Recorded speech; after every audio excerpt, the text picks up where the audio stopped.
Hailey, thank you for chatting with us today. First off, what was it like to be chosen and featured in APTN's Warrior Up? It was a pretty big opportunity for myself, as it's something that I've never done before. Film is something that I always wanted to get into, and so when the opportunity came, I jumped. I was super excited, and I knew that it was going to open another door for me, so I was pretty happy about that.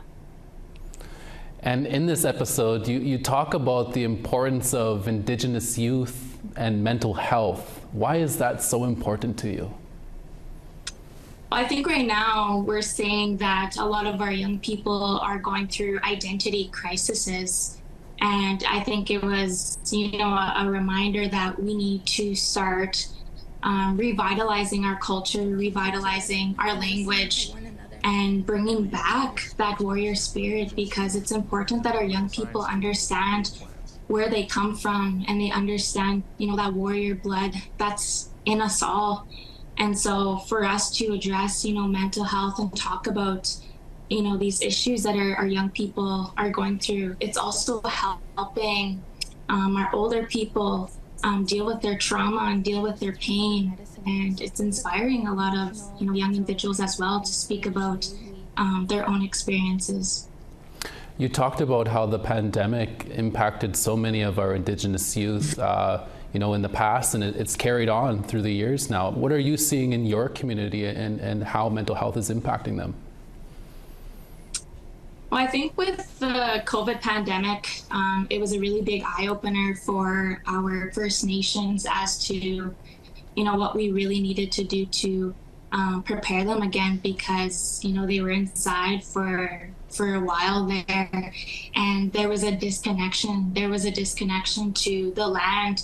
There was a disconnection between our Architect and our elders, being in those spaces with our young people again. And I think a lot of our kids, forgot even how to be present in the moment. And, our children, we're seeing now that they're on TikTok, they're on social media all the time, and they were being exposed to a lot of things that young people shouldn't see. And I think they started to really compare themselves to what they were seeing on social media. And so when we came back to the real world and we were back in society and, things were, trying to become more balanced again, it was scary. It was scary because, little kids weren't little kids anymore. And we had to bring them back, to our ceremonies. We have to bring them back to our traditional ways, because they were so caught up in, their own little world. So I think mental health now is something that we're so openly aware about, and we're comfortable with speaking about it now, because we know that everyone, our families, our parents, our mothers, our fathers, we're all dealing with anxiety, this anxiety that we were sick, this anxiety that, we were going to lose a lot of people in our lives that we cared about. So, I think at the same time, it really brought that sense of community, and I love that. Yeah, a lot of important points to make. You were also chosen as this year's youth chief for the Federation of Sovereign Indigenous Nations in Saskatchewan. What was that like, being chosen, and what kind of work will you be doing under that new role? Oh, geez. So I was elected back in April of 2022.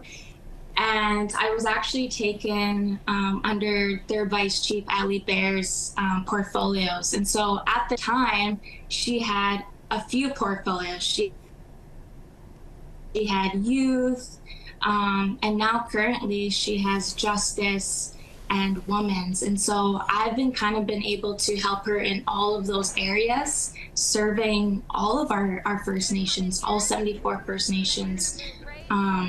It really keeps me busy now, traveling here and there, all over our province. It's a lot of work, but my focus has always been, trying to involve our young people in these initiatives and getting them, in the right spaces to speak up and to use their voices. right now we work with our missing and murdered Indigenous women and families. Our families here in Saskatchewan are severely affected by this national genocide, and we've been building, safe spaces for our women to go heal, to be able to feel safe and feel protected. Yeah. And that's been, one of our highlights is building this Red Eagle Lodge for all women in Saskatchewan, so they can go there to feel safe and to feel heard and to get the services and the resources that they need through these tough times. At the same time, working in schools, I'm still a university student. And so, staying really active there with sports, I'm always showing up to the res tourneys, and it's fun, and I think my focus is on the little young kids too, the little 6 and 7, 8-year-olds, because I know that they need a lot of love. They need a lot of love and a lot of comfort. And so being able to be, their anchor, their strength is, I'm grateful. Yeah. I'm very grateful. Well, thank you, Hailey, for talking to us today, and we wish you all the best on your journey ahead.